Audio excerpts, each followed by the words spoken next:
And Andy Murray's about to make his debut in the Masters Cup in Shanghai. He's up against American Andy Roddick in the first of 3 group matches. BBC Radio Manchester, satellite weather with Diane Oxbury. Well, it doesn't look too good outside. There is an awful lot of cloud cover and the radar pictures don't look great either. There's quite a bit of rain in the Midlands and I think we'll get a touch of that as we head through the day. It's also going to be fairly breezy and with no sunshine on offer, your top temperature is poor, 8 Celsius. Allan Beswick with you on the phones. 0161 228 2255. BBC Radio Manchester. Hiya. Well, it's an outrage. That's what it is, an outrage. Shouldn't be allowed. Heather Small. She was miles better than John Thingamajig, Sergeant. Outrageous.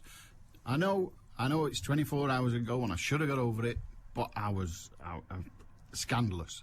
Absolute scandal. But there you are. It's all to do with the dancing. And no, I have nothing to do with that X Factor rubbish. No, I'm a Strictly Come Dancing. Yeah, John Sart. You can't dance for toffee. I could do better than him. Scandalous and outrageous. Yes, he's very nice, but it's easy to be nice when you're naturally nice. I wouldn't last long, would I, really? But there you are. Anyway, I just get that off my chest and then the job's sorted. 0161 228 2255. If you've got something to say today, feel free. Some years ago, a good many years ago now, there was a huge debate went on about whether people in long-stay hospitals, by that we meant predominantly people in what were collectively known as psychiatric hospitals, people who were in there, one thought at least, for a very long time, whether they were entitled to vote or not. 4 patients from, I think it was Winwick Hospital, 4 patients, with their lawyers obviously, but 4 patients fought to the right to vote. And eventually it was thought that being disenfranchised in that way was unacceptable. And so it was decided that people in hospital, long stay or otherwise, would be entitled to vote. Major turnaround. I don't know how many long-stay patients went on to vote, because not long after that, and I'm not suggesting one caused the other, but not long after that, we did away with all the long-stay hospitals and went back to care in the community. So the idea it didn't wither on the vine as such, it just meant that there weren't that many long-stay hospitals, so it was less of an issue. So that's the gist of it. Why am I telling you that? Well, there's another case begun. A similar case, a similar argument, and that is whether prisoners should have the right to vote. MPs think they should. Now, when I say MPs, obviously it isn't every MP, but there are some MPs who think it is. Prison inmates should be allowed to vote, it was claimed yesterday. A committee of MPs and peers has warned that the next general election could be declared illegal unless the rules are changed. But last night, crime victims and opposition politicians condemned the move, saying more consideration should be given to the victims of crime. Well, where does all this come from? It comes from the European Court of Human Rights. In 2005, that court said that prison inmates should have the right to vote. The UK has always just simply ignored it. Our politicians think that prisoners shouldn't have the right to vote. What do you think? What do you think? Do you think a prisoner, somebody serving a custodial sentence, should have the right to vote? If you're found guilty of a crime, you do not lose your right to vote. However, if you are incarcerated, you do. In other words, if you receive a £10,000 fine, you can vote. If you get 2 years community service, you can vote. You get promotion, you get promotion, I don't know. If you get probation of any sort, you can vote. But if you get a custodial sentence, you're not allowed to vote. What do you say? Should prisoners be entitled to vote? The Parliament's Joint Committee on Human Rights is demanding that the rules be changed so that they can. Its members told the Ministry of Justice the majority of Britain's 84,000 prisoners should be able to vote. In its report, the committee warned there's significant risk that the next general election will take place in a way that fails to comply with the convention, Human Rights Convention that is, and at least part of the prison population will be unlawfully disenfranchised. You can talk about anything today, as you can any day, on 0161 228 2255, Radio Manchester at bbc.co.uk, the text number 07786 206 951. The floor is yours. You pick the subjects, you talk about what you want to talk about. I merely troll along besides. But I would like to know, if you can trouble yourself to tell me, I would like to know what you think of the proposal that those serving prison sentences should have the right to vote whilst in prison. On Friday night, BBC One is doing something different for children in need. All I want is a room somewhere. The cast of EastEnders swap Walford for the West End. There's a celebrity dance-off in Strictly Come Dancing, while the Bill sings the Blues Brothers. With performances from Take That, McFly, Girls Aloud, Duffy and Will Young. Children in Need Night is on Friday from 7 on BBC One. You could have danced all night. No, that wasn't in it, was it? What were the other songs in Oliver? Good old Lionel Bart. He's dead now, you know. Yeah. He was a strange bloke, wasn't he, Lionel Bart?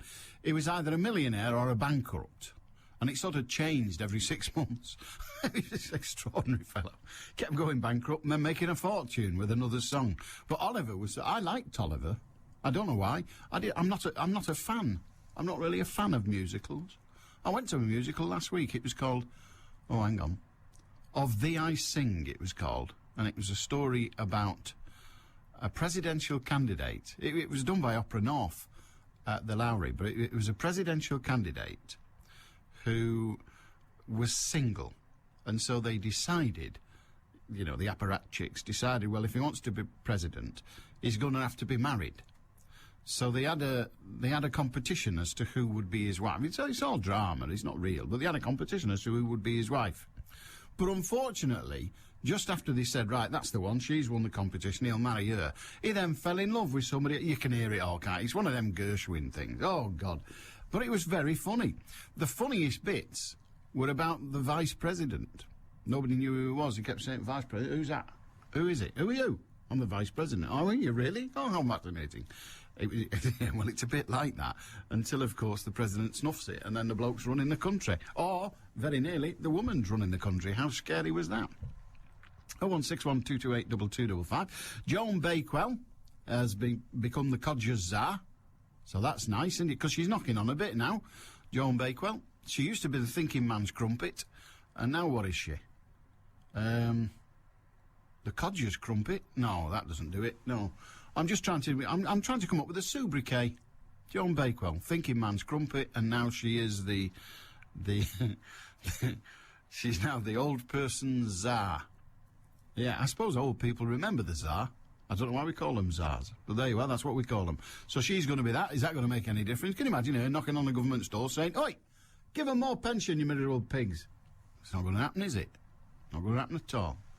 And the best bit of news this weekend for me, and frankly, you have to do away with the humanity of it all, first of all. But I did enjoy reading at the weekend that Prince Charles's wedding to the formerly Camilla Parker Bowles may not be legal. I know. I enjoyed it as well. Yeah, fantastic. It may not be legal. The poor lad never gets a minute's peace, does he? But then, you know, it's not like he does a day's work, so we don't have to worry about it. But honestly, Charles's wedding might not be legal. Fresh doubt. Fresh doubt was last night cast over the legality of Charles's marriage to Camilla, after Whitehall papers revealed that royals are banned from register office weddings. You see, if you want to be a royal, you can't get married in a register office. No, not allowed. Constitutional experts have argued that the government was wrong to allow the couple their civil wedding in Windsor 3.5 years ago. Oh, I thought my knickers were never going to dry when I read this. It's just... oh, come on. Yes, I know the two people involved may well be upset at it, but that still doesn't... And that doesn't mean it's not funny, does it? The discovery of documents by somebody called Michael Jones, who's researching for a book about secret dealings between Downing Street and Buckingham Palace, has prompted allegations of a cover-up by the government. Oh, yes.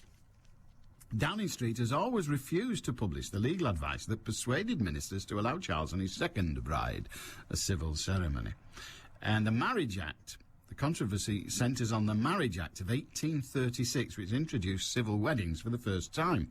But when it introduced them, because you had to get married in a religious property before that, and so they introduced civil weddings, but it specifically banned royals from civil weddings.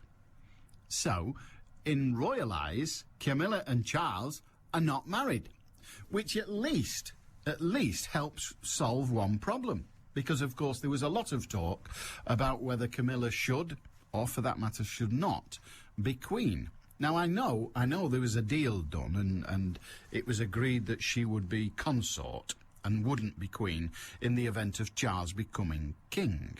So, no, she won't be queen. But, of course, that's the starting position. Once it all starts to move along and Her Majesty passes away, as they say, and we end up with Charles on the throne if we do, then they all start saying, well, hang on a minute, why can't she be queen and all that? Because it's not the first time Queen Victoria, did her utmost to get her beloved Albert to be called king. Not king in hierarchical terms, but to be called king. She wanted him to be called king because she loved him and all that, and he was German and she liked Germans. But no, she did. So this is not new. It's not new. Oh, there's all kinds of shenanigans goes on. There always have. In every family there's shenanigans, but their shenanigans are, I suppose, in some respects, rather more important. Anyway, it turns out that they are forbidden, the royals are forbidden from getting married in non-religious premises. And given that they can't be left-footers either, then, no, they can't. They're not allowed, no. Not allowed to be left-footers. You have to, if you're a Catholic, you can't be on the throne, or even in line for it. You have to say, no, I'm sticking with the left-footy job. Yeah. Transubstantiation. I'm not giving that up just to be king. I'm not having it. So that's what they did. And there you are. So now, it turns out that Princess Anne is legally married, because she got married in some numpty church in Scotland that no one had ever heard of, and hadn't heard of since. But Charles isn't, because he got married in, was it Oxford? No, Windsor it would have been, wouldn't it? He got married in Windsor Register Office. Which, frankly, I thought was all a bit sordid at the time. I may have mentioned it, but what do you think of that? 0161 228 2255. And you'll like this story, because I do. A football match was cancelled after angry wild boars invaded the pitch, leaving it covered in potholes. The hog hooligans squeezed through a gap in the fence. Oh, you think this is miles away? No, this is in Gloucester. I bet they were old spots. Anyway, the hog hooligans, I bet the archers come in then. I just slipped into archer mode without thinking. They squeezed through a gap in the fence at Soudley Recreation Ground in the Forest of Dean, which isn't Brummie, I don't know why I did that, and dug up, now I don't understand this, dug up giant mounds with their snouts. That's bad grammar. They might have created them. They didn't dig them up, did they? They dug up soil and turned them into giant mounds. But let's not be picky. The new pitch was so badly damaged by the boars who live in a nearby woodland that Surrey's match with Charfield on Saturday was cancelled. Yeah?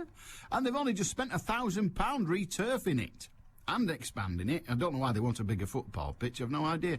£1,000 they spent last April, after loads of fundraising events like discos and things. The Gloucestershire Football Association operations manager, Clis Looker, said, "This is the first time we've heard of anything like this. Usually it's motorbikes or cars that tear up pitches, but not boars." There is funding available for the upkeep of pitches, that's what he said. Yeah. So I don't know what to say about that, other than boars at football. How bizarre. Surely that couldn't possibly happen. I've been to a football match, and I tell you, I was utterly bored. Keith says the budget should be balanced. The treasury should be refilled. I don't understand that. Refilled. Public debt should be reduced. The arrogance of officialdom should be tempered and controlled. And the assistance to foreign lands should be curtailed, lest our country be bankrupt. People must again learn to work instead of living on public assistance. That isn't a quotation from Gordon Brown, or indeed any of our political leaders. That's from Cicero in 55 BC, according to Keith, who is away today. He's looking for a life. 12 on BBC Radio Manchester. News headlines. Mark Edwardson. A footballer's come under fire for a goal celebration for a friend who's in jail for killing 2 children from Trafford. Alcohol retailers have hit back at suggestions by a group of MPs that alcohol prices should be fixed in an attempt to reduce booze-fuelled public disorder. And Britain's revoked the visa for the former Manchester City owner and ex-Thai Prime Minister Thaksin Shinawatra, who's in Beijing at the moment. Manchester's weather: rain clearing, sunny intervals and a few showers this afternoon. Highs of about 8 Celsius. BBC Radio Manchester, 2020 traffic. Well, I'm afraid Station Road still closed in Wilmslow owing to flooding underneath the railway bridge between Wilmslow Park Road and Wilmslow Railway Station. That's the stretch that's closed to traffic at the moment. And not doing too badly around the restrictions on Albion Street. The outbounds closed off in the city centre of Manchester between Great Bridgewater Street and Whitworth Street West. Now, the diversion takes you along Great Bridgewater Street to Beetham Tower, and it's a left turn onto Deansgate. No major issues on public transport. Don't forget, though, if you can update me further, why not call in 01612 244 4951. I'm Cara Banks. You're never more than 20 minutes away from the latest traffic through the day.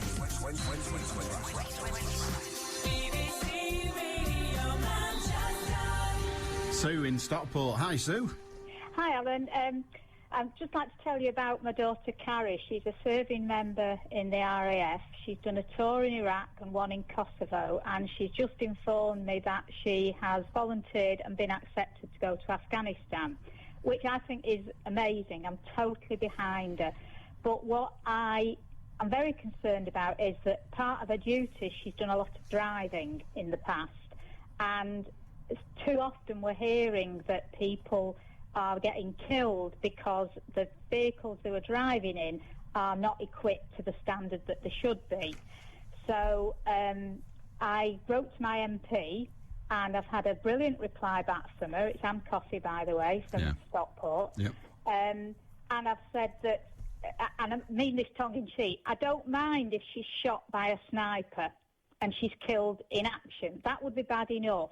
But what I don't want is to be told that she's been killed in action, but then afterwards to learn that it was in a vehicle that is not fitted out with the knowledge and equipment that some are.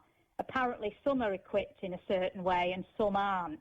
And it's far too late to save people who've already been killed and injured. But it isn't too late to actually say, right, you know, our boys and girls are out there, and let's protect them. Let's give them the equipment that we know is available. As I say, we can't, you know, they're going to somewhere where there's landmines, so they're going to be accidents, but at least let's give them the best chance possible.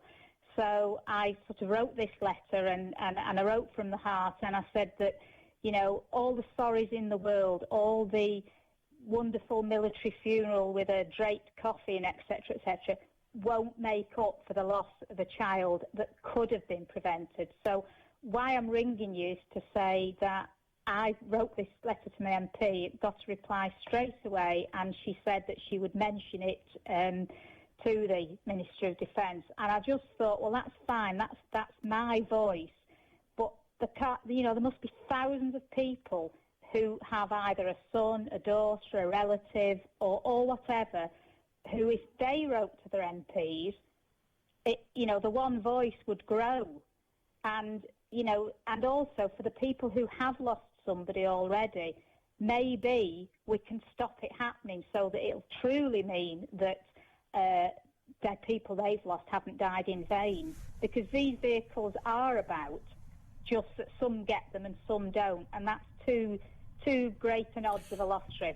Well, you're right in all that you say, and I wouldn't want to challenge anything that you say, but we would be remiss if we didn't point out that every campaign every soldier of the British forces has ever fought on, they've said at the time their equipment wasn't suitable. I'm not defending it in that way, I'm actually pointing, if I can, to the inevitability of it. The army was geared up for 50 years to fight a war in Europe or to work in Ireland. And all their equipment was developed and designed to do that. And then suddenly they find themselves in an entirely different theatre. And it's not physically possible, even if the desire was there, and I'm sure it must be, but it's not physically possible to have available all the equipment that could be available for every possible conflict. You have to go with what is most likely to happen. I understand that, Alan, and I don't want special treatment for her, although she's special to me. But they all are, aren't they? You know, and, yes. Made me lose my thread now. I'm sorry. But the thing is that these vehicles, they've got a name, these Land Rovers, and some are in use and some aren't. And, you know, she's come back to me safely twice, and, you know, law of averages said it's got to be her name on the ticket at some point. And hard as that would be to get that news, and it's inevitable with the job she's chosen, but to then be told or find out that she was in a vehicle that didn't offer that protection, because, I mean, I don't about since she's volunteered and I've kept one ear on the news, we seem to lose more people through landmines and roadside bombs than actually in fire, you know, sort of that sort of thing. And you see, what I don't grasp, and I'm with you all the way, until we get to... I know you're not saying this, and you know I'm not saying it either, but you seem to be suggesting that it would be, I don't know, remiss to be blown up, but not remiss to be shot.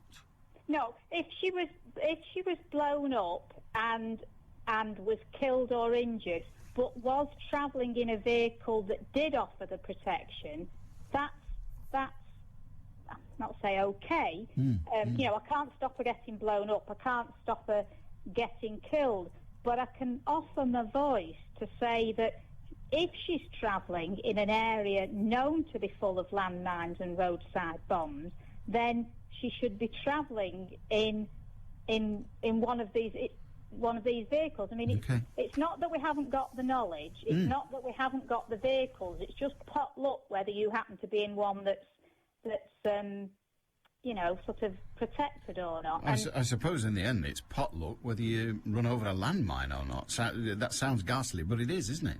It is. I mean, I'm not one of these parents who sort of brags about the child being in the forces and has the picture on the television and then comes on the news and says, oh, but we didn't know he was going to go to a war zone. Well, of course they're going to go. They're in the forces. It's their job. Yes, quite.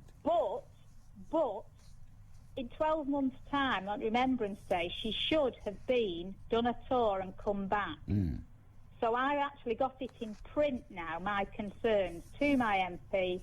I've got the reply, and you know, I hope I am sort of thankful that she has come back safely. But if she's not, I will not be letting the matter drop, and I made that quite clear to my MP. Sue, pleasure to hear from you. Thank you very much indeed. We wish her and you well.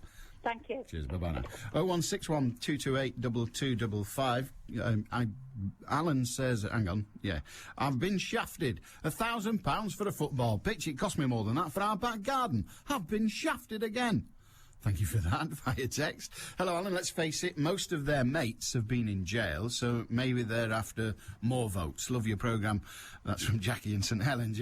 I perhaps overstates it. I don't think most MPs have been in jail, although I think a couple have over the years, but never mind. It's not lost on me. And an anonymous text, it's balmy to have prisoners voting. It'd be easier and cheaper if you stuck all the MPs into prison as well. Well, I don't know how that would serve us, but there you are. All right, but what do you think of the idea of prisoners being given the vote? Apparently, it is a requirement under the European Human Rights Treaty. So it's a requirement, and we've signed that treaty, therefore we are required to do it. Presumably, says John in Bury, the right to vote, or withdrawing the right to vote from prisoners, is part of their punishment. If they're given the right to vote, then presumably their sentence should be increased to compensate. What do you reckon, he says? About half an hour?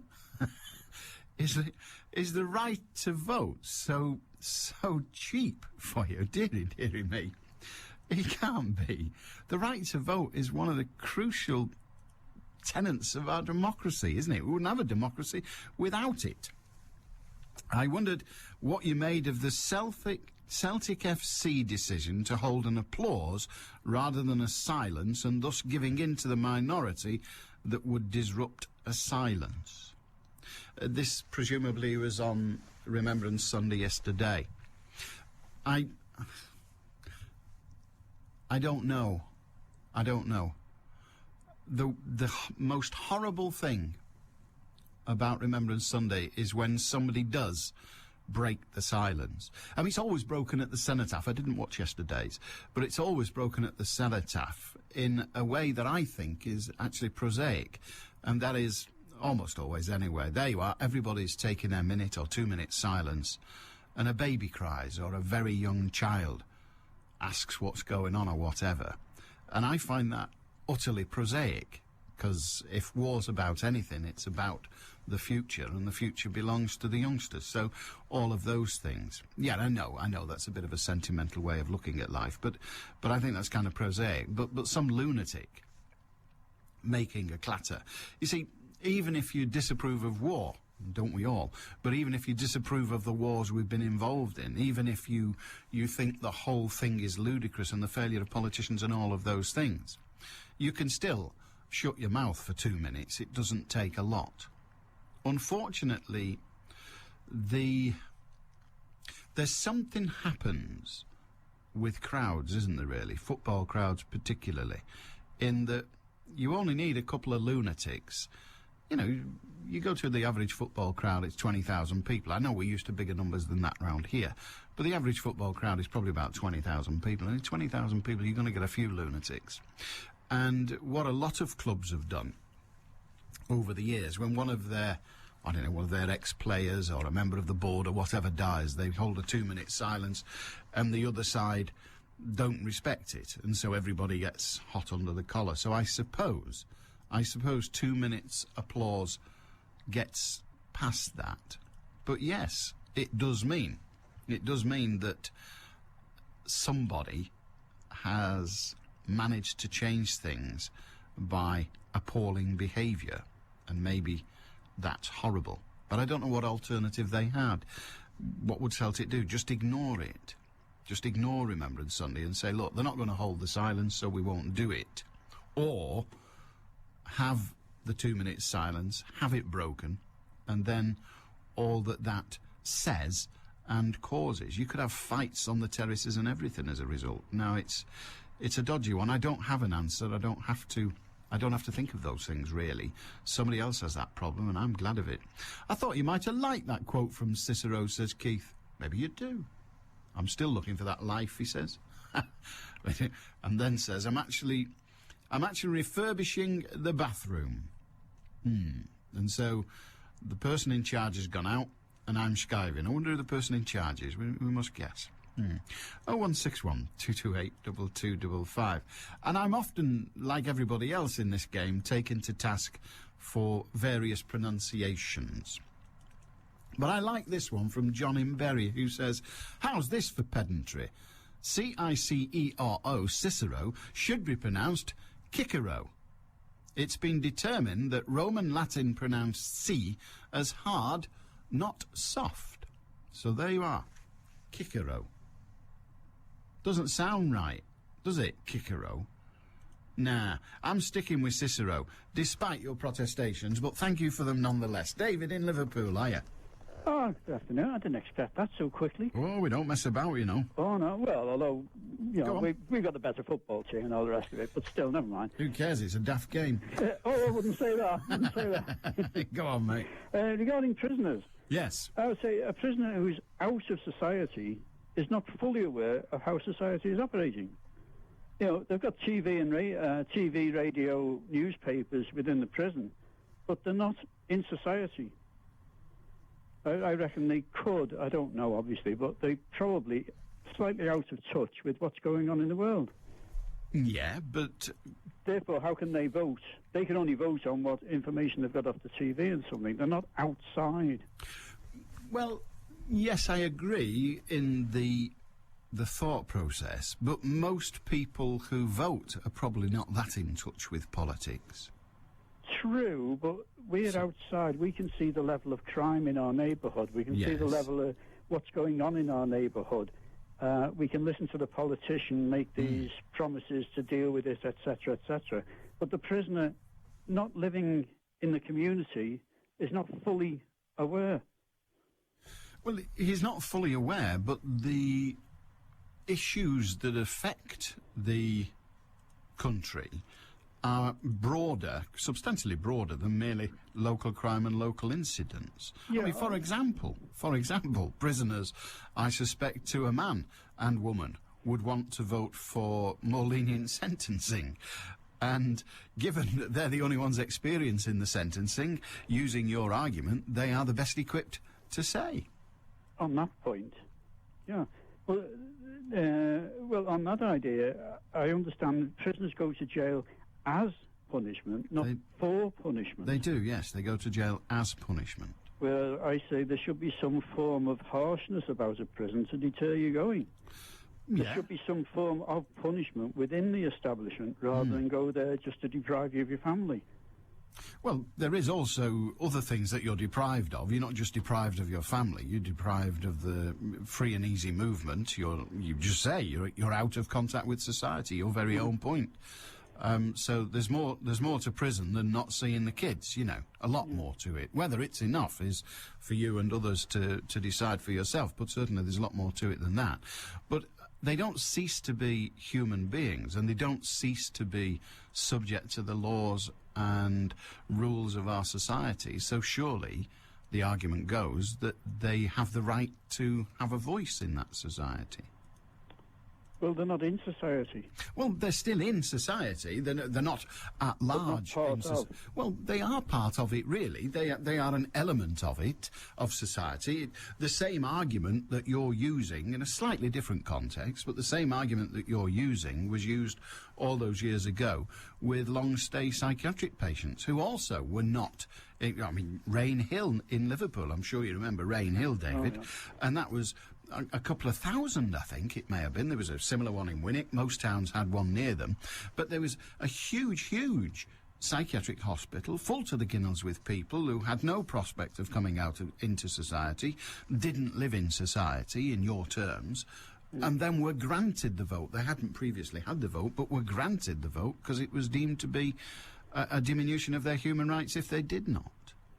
And did they all understand fully the issues they were voting on?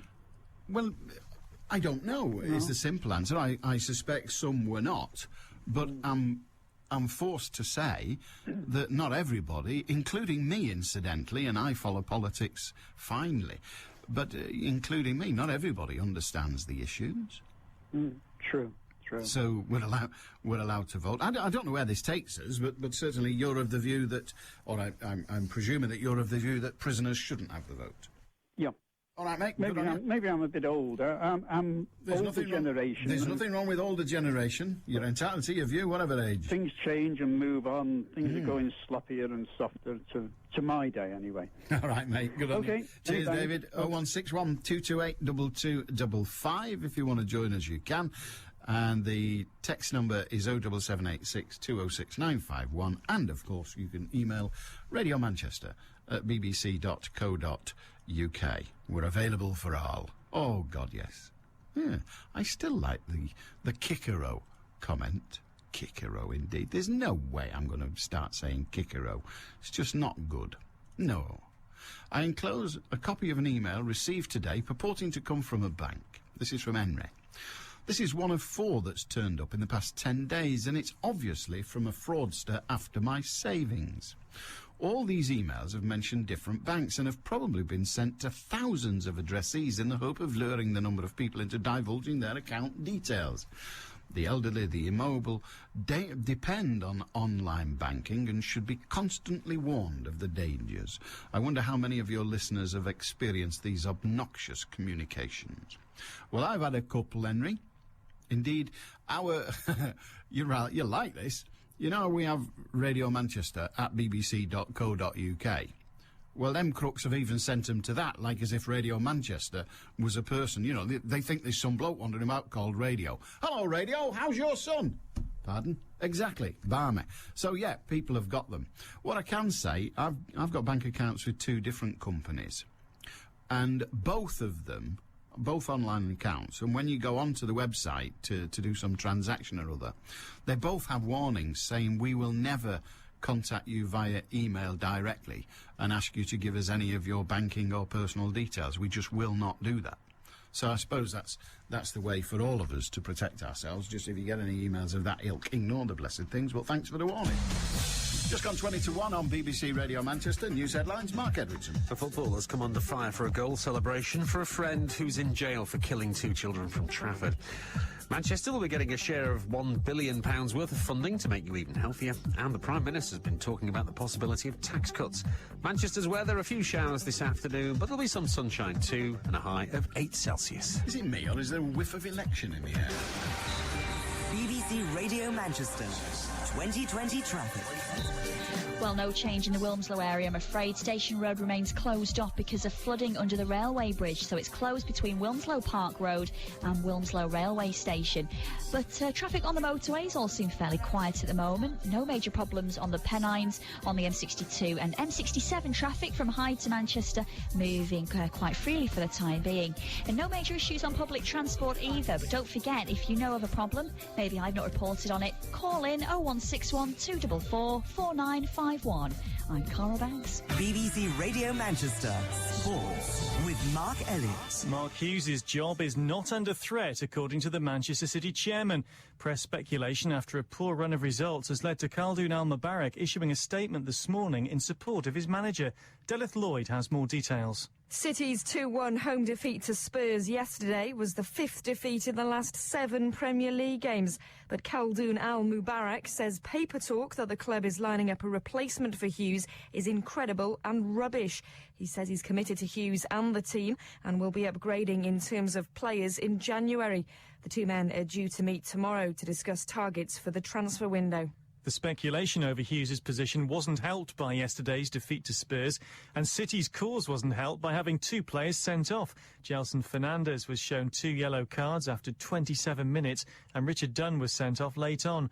Mark Hughes thought the referee could have avoided showing the red cards, but midfielder Dietmar Hamann had little argument with either. To get 2 yellow cards for 2 fouls within 25 minutes, I think it's a bit hard. Maybe could have had a word with him after the second challenge, and it's harsh, but end of the day, I think they're both 2 bookable offences. Dunnies, I don't know whether another player was behind. He looked at the time that he's the last man, so I don't think you can argue with that either. Manchester United aren't panicking about being 8 points behind Liverpool and Chelsea in the Premier League title race. The Reds have taken just 1 point from 3 away games so far against Arsenal, Liverpool and Chelsea. But goalkeeper Edwin van der Sar says he's confident they can beat their title rivals at home. Nice would have been if you would have got a win and 2 draws or something, but that's not the case. So we have to do with what happened in the first 2 months, and it's the thing we're gonna get them at the home now, like in the new year, and just have to make sure we get the 9 points then.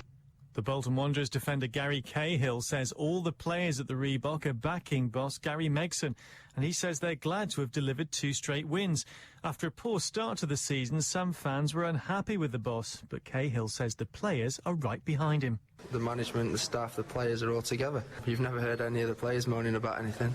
You just leave that to the public or whoever is moaning, but none of the players, none of this camp moan about anything. And like I said, we turned around 2 wins, 2 clean sheets, and I think that's where we can show his belief for him, and no doubt he'll be happy with the 2 wins. The Lincoln City manager, Peter Jackson, has confirmed an incident of alleged racial abuse towards his players and assistant during their FA Cup tie at Kettering. It's been included in the referee's report sent to the Football Association. On to Rugby League, and Ireland's fairy tale run at the World Cup is over after they lost to Fiji by 30 points to 14 in their semi-final qualifier. Fiji will face champions Australia in Sydney next Sunday for a place in the final. Ahead of their semi with New Zealand on Saturday, the England coach, Tony Smith, says he wants anyone but an Australian referee. England have had 3 Australian officials so far, and Smith believes his side has struggled under each one of them. He says the Australians have had an Aussie referee, so I don't see why we can't have one from the Northern Hemisphere at least. On to cricket, and Australia have suffered their first Test series defeat since the 2005 Ashes, and their first by a 2-test margin for 20 years. India won the final test in Nagpur by 172 runs after dismissing the Aussies for 209 in their second innings. That wrapped up a 2-0 series win. Harbhajan Singh claimed 4 wickets and Amit Mishra picked up 3. Ricky Hatton has urged Joe Calzaghe to retire now, having added the scalp of Roy Jones to his unbeaten record. Calzaghe got off the floor to win by a huge points margin at Madison Square Garden, and Hatton thinks there's nothing more for the Welshman to prove. On to tennis, and Roger Federer has just lost his opening match at the season-ending Masters Cup tennis in Shanghai. He was beaten by France's Gilles Simon in 3 sets. Britain's Andy Murray is about to begin his campaign against America's Andy Roddick. And in golf, Sergio Garcia is now the world number 2 after beating Ryder Cup teammate Oliver Wilson to win the Champions Trophy in Shanghai on the second hole of a sudden death playoff.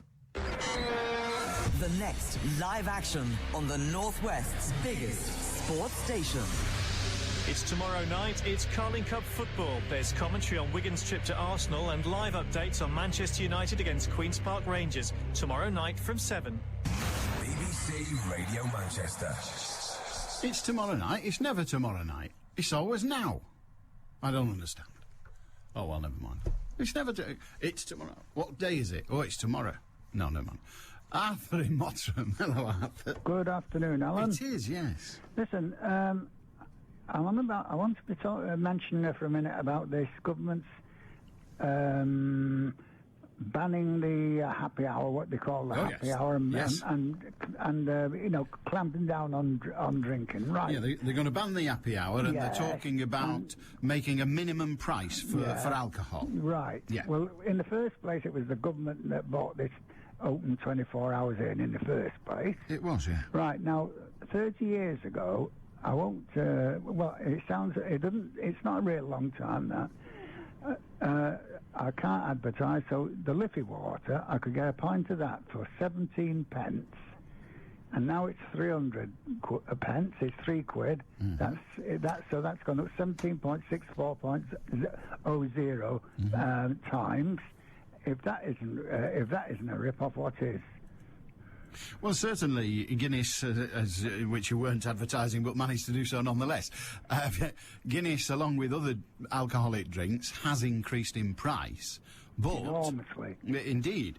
But it could be argued, and I've not done the arithmetic, but it could be argued that despite going up in price, they have actually at the same time diminished in price, because the wages 30 years ago were entirely different, and the only true way to work out the cost of something is to calculate it as a proportion of earnings. Also, they banned smoking, which is keeping people out of the pubs. I don't smoke myself, but it's keeping people out of the pubs. A lot of pubs are closing every week. Yeah, they are. Pubs are closing. So, of course, they'll lose sales. But, I mean, the government has given people the right to buy an alcoholic drink in a building, if you like, in a licensed premise, providing the licensed premise has sorted out its licensing at any time during the 24-hour period. So, fine. What they've now found is that because of low-price alcohol, and more importantly, the attitude of some people that they got... I mean, I personally don't drink a great deal, but I can't remember ever going out with the sole intention of getting drunk. No. I mean, people do now. That's all right, Alan, but if you have to pay, say, £3 for that stuff, and you can get it for $1.50 in a supermarket, why not? What's wrong with that? Well, what's wrong with it is that what's happening, apparently, according to the suggestions today, what's happening is people are going to the supermarket, buying a bottle of vodka for peanuts, comparatively, glugging it down, getting themselves ratted, going out to a licensed premise and buying a couple of drinks there during the happy hour, and then coming out and kicking 7 bells out the police. No, the only thing I can agree with there is to stop this happy hour business. And after that, the government changed the licensing laws, and now they don't like it. And the price of a pint has gone up enormously. When I first started drinking, it was 10p an old. Well, yeah, but I suspect that was quite a long time ago. It was. Arthur, what I'm interested in is your point of view. Yeah. Do you think having a minimum price for alcohol and doing away with the happy hour, do you think that will change the behaviour of today's, predominantly the young drinker of today? No. I think the landlord ought to be able to, when he's considered a person's had enough, don't serve them anymore. But, well, that's there now. That's part of the voluntary code that they have now. Landlords. Alan, what about a pensioner who goes out and he likes the stuff we mentioned before? Why should he have to pay £3 a pint for it? Well, yes, I understand that, but whenever did buying alcohol suddenly become an important right? Under Thatcher. Well, it's never been an important right, buying alcohol. It's a hobby, it's a pastime, it's a luxury. Perhaps the luxuries ought to cost money. I don't know. If they quadrupled the price of every drop of alcohol, it wouldn't change my life much. No, well, I don't believe in overdoing it. All right, mate.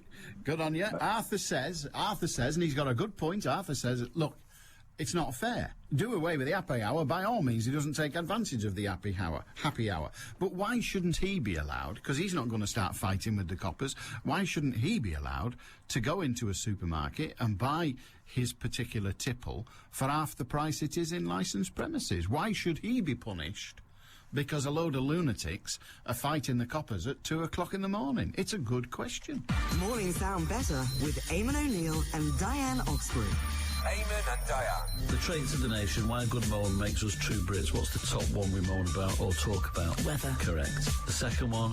Price of... Queuing up. Oh, I don't know. I can queue up. Queuing, moaning, boozing and talking about the weather makes us British. Eamon and Diane and you. Either the votes are not getting through as they should, maybe all the lines are blocked, but to get them both, Ruth and Laura, it was unheard of. I couldn't believe it. The station with Eamon and Diane for breakfast. I'm just loving it. Back tomorrow morning from 6 at BBC Radio Manchester. Richard in Bramhall. Hi, Richard. Ah, yes, good afternoon, Alan. It is. A very subject you're discussing now, very, shall we say, special to me, being in the licensed drinks business. Oh, right. So, in what way are you in the licensed trade? Well, we are a beer and wine merchants. Okay. So I won't mention any brand names. That's fine, don't worry. But I'll just generalise on this drinks pricing topic, which is really a major problem which can be laid at the doors of the, we'll use the term Big Five. Everybody knows who they are. Go the on. Big Five supermarkets. Yeah. One does have a great, shall we say, sympathy with the on-trade, the pubs and clubs, which suffer and are having a bad time of it. We manage at the moment, but the pricing strategy of the Big Five is absolutely amazing. You can be watching your television, that's 9 o'clock at night, 10 o'clock at night, and you'll have an advert for one product, a bottle of vodka, litre, £11. A bottle of grouse, litre, £11.73. Amazing cheap prices. If I go to my cash and carry and want to buy a case or a litre bottle of vodka, the price, even when they're on special offer as they are at the moment, is £13. Yeah. Plus the VAT. So you've got these supermarkets now selling the same product, branded, not own brands, but big names, at £11 a litre. Yeah, they call them lost litres. Lost litres, that's good, isn't it? Absolutely. Lost leaders, it's an old supermarket trick. But it should be made illegal. Why? Because it obviously is sending out the wrong messages, and at the cost of it, well, because then these people can buy a litre of vodka, and it's a good starting point. If a pint of bitter is going to cost you £2.50, £3 a pint, the price ratio is totally out of sync. It's a lost leader. Dealing in shall we say, an addictive product. Well, yes, of course it is dealing in an addictive product, but there are those that would argue so also is chocolate and many other things. But that's an unfortunate aside. But nobody has ever had any aggravation through people overeating on chocolate. There's nobody I don't know of anybody who's been arrested. But you see, the argument you're making, Richard, is an odd one, really, because what you're saying is that you only sell your alcohol to people who don't fight the police, and the supermarkets sell it, I mean, I paraphrase for effect, but you sell it to people who don't fight the police, and the supermarkets sell it to people who do fight the police. If you're going to make an argument about the behaviour of drunks, we should just ban alcohol. Well, without being too specific, really, the supermarket alcohol regime is very lax. They don't know who they're selling to. Whereas well, you don't either. Well, providing it's within the law, and the supermarkets are very keen on the law. You do, after so many years, have a little bit of insider background on. But if I came into your supermarket, well, perhaps not me, you might have seen me on the telly, but if I sent someone to your supermarket, to your wine merchants today, to buy a bottle of vodka, what would you consider before you sold it to him or her? Well, age is the obvious. Okay, so the supermarkets do that as well. And also the condition that they're in. Okay, well, what if he was stone cold sober? Because he's not got the alcohol yet, you've not sold it him. Well, no, those are the basic things. If they're not already drunk and they're acting in a responsible manner and they're of age, there's no criteria to... None whatsoever. None at all. So where does the price come in then? Why is it wrong for that transaction to take place at your price? Why is it right for that transaction to take place at your price and yet wrong to take place at the supermarket price? Just make the point that alcohol should not be used as a bargaining tool. Why do they not pick on anything else? If you go to a supermarket, I mean, I do actually go in these supermarkets to make purchases, and you can pay, you get very little change out of £20, a couple of packets of dried fruit, a French breadstick, and a pack of blueberries. Hello? Yeah, I'm listening. I'm just astounded at your tastes. Well, all good, healthy eating. Oh, I was thinking that. That's why I was astounded, Richard. And to be honest, there's no, you don't check those prices. They don't advertise those prices. The main focus is and it's nothing to do with the festive season, which is just round the corner. Indeed. This is going on all year. And these multi-packs of beer, which is well documented, the fact you can get a can of lager for less than a can of Coke, it's less than a bottle of water, mate. That's the really bizarre thing, isn't it? The whole thing, the alcohol, the focus on alcohol by the major players is it's too great. What do you think the government should do then? Well, that could easily be stopped. In fact, one of the things that could be stopped, which it was illegal, you never got anything of it. You didn't get branded spirits advertised on your television a number of years ago. This has all come about in recent times. You never saw... OK, we're going to hit the news and run out. What do you think? Do you think the government's idea of making... I think we're on the right guidelines now. Stop this. The use of this alcohol as a bargaining tool by these big five, get them to focus on the food and a more general approach to marketing. And how would you do that? The government's considering making it illegal to sell at a loss. Well, yes, it should be made illegal to advertise a litre of whatever it is on TV and nothing else to go with it. They won't have you off your bag of crisps or a light snack. A litre of £11, fantastic prices. So are you banning the advertising, or are you banning selling at a loss, or both? He just wants reviewing. All right, mate. Good on you. Thank you very much indeed, Richard. 0161228 2225. He's a beer and wine merchant, and he thinks the supermarkets sell alcohol far too cheaply. Arthur, who was on earlier, said, hang on a minute, I'm on a fixed income. Why should I, who've never fought a policeman in my life, have to pay £3 a pint for something and can buy it at the supermarket for £1.50? Why should the supermarket be made to sell it me for £3? It's a good point, isn't it? What do you say? The lowdown on new movie releases, plus how to beat credit crunch-induced stress. Tonight from 10 with me, Sam Walker. I know, who do we support? Those who would sell us things at a very low price, or those who would regulate the price and make everything too expensive for us? Is there a happy medium? Never has been before. 95.1 FM. DAB Digital Radio. And the World Wide Web. This is Manchester. BBC Radio Manchester.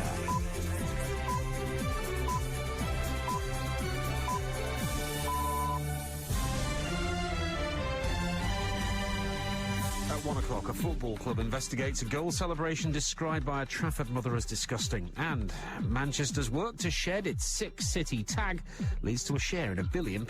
Hughes isn't going anywhere, according to the city chairman. This afternoon, there's a lot of cloud around. It's breezy. There'll be 1 or 2 showers and the odd brighter spell. Top temperatures, 8 Celsius. And I'm afraid Station Road in Wilmslow is still closed because of flooding under the railway bridge, and it's shut between Wilmslow Park Road and Wilmslow Railway Station. Good afternoon, I'm Mark Edwardson. The Football Association has written to an Ipswich Town footballer about a goal celebration in which he appeared to make a gesture to a friend who's in prison for killing 2 boys from Trafford. David Norris apparently made a handcuff signal with his wrists after scoring during a game on Saturday. His close friend, Luke McCormick, the former Plymouth Argyle goalkeeper, is serving a 7-year jail sentence for causing the deaths of Aaron Peake, who was 10, and 8-year-old Ben Peake from Partington in a road crash. Ben and Aaron's father, Phil, was seriously injured. He says Ipswich Town should punish Norris if the gesture is found to have been directed at McCormick. That would teach him a lesson, really, not to do things like that in front of thousands of people. But let's hope Ipswich do, because they should do something to their players. A ban, 1 game, 2 games, 3 games. As long as he's there, he'll learn by his mistakes. Phil's wife, Amanda, said the gesture was disrespectful and hurtful. I'd like an apology from him. You know, he needs to apologise to us for what he's done. It's not a nice thing that he has done. It might be because it's a private thing between him and Luke, but, you know, we're trying not to hate Luke as much as we do, but then when people do things like that, it's hard. In other news, Gordon Brown's made it clear the government's considering tax cuts as a means of boosting the economy. The Prime Minister's comments come as the Conservatives prepare to unveil their plans for tax breaks aimed at people in danger of losing their jobs in the downturn. At least 28 people have been killed and another 68 injured by 3 bombs that exploded just moments apart in Baghdad. 2 car bombs were detonated during the rush hour, and a suicide bomber struck as people gathered to help. In a separate attack, a teenage girl blew herself up at a security checkpoint in Bakuba in central Iraq, killing 6 people. A Commons committee is urging the government to ban all drinks promotions, including happy hours and cheap deals in shops, in an effort to tackle alcohol-related violence. The Home Affairs Select Committee says irresponsible drinking is placing a heavy burden on police time and resources. Meanwhile, Manchester will be getting a share of £1 billion worth of funding to get you more healthy. It's just been named one of 9 healthy towns, and up until last year, Manchester had the worst life expectancy for men anywhere in England. But after the council came up with a healthy card scheme, it hoped to turn that around. Councillor Basil Curley's from Manchester City Council. I'm confident this programme is going to act as a catalyst to bring awareness to our communities of the dangers of obesity. We've got 90,000 adults and 14,000 children who are diagnosed as being overweight and suffering from obesity, and we want to change that. 2 robbers who attacked a woman in Lee early this morning were caught with the help of a have-a-go hero. After the woman's handbag was snatched, one of the robbers was tackled by a passerby, while the other was collared by police. Now, officers want to speak to the victim who left the scene. If you know who she was, they'd like you to contact them. And she was tipped as one of the favourites to win the X Factor, so it came as a huge shock when Laura White from Atherton got voted off at the weekend.